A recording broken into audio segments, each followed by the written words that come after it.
We're back at 9:52 on North Dakota Today, talking about the bird book, as you see right there.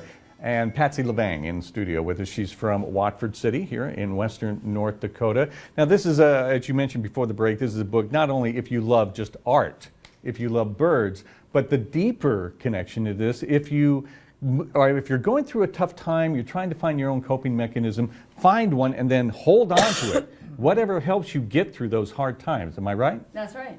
And she started writing this book in 1960, and then she kept on until 1980. That's 20 years. And I wanted to show that, I'm sorry to interrupt you. No, go ahead. I wanted to show the difference between what she did in the beginning and then what she did at the end. Yes.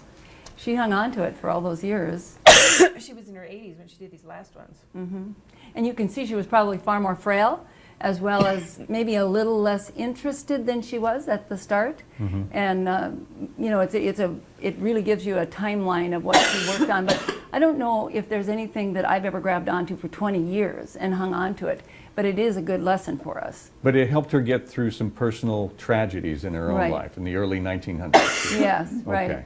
And I don't think those kinds of things are as much of an issue today because people have so many medical helps with them that they can get today. But in her day and time, when she was young, they really didn't even talk about issues that they couldn't describe, like, say, a cold or something that was recognizable.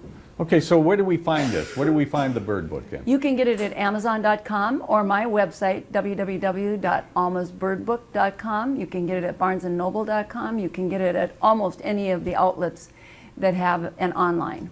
All right. Mm-hmm. Well, all right. Thank you so much, Patsy, and You're good welcome. luck with your book. Thank you so much. It's a gorgeous little book. Thank you very much. Thanks for having me. All right, we'll be back with more North Dakota Today in just a moment.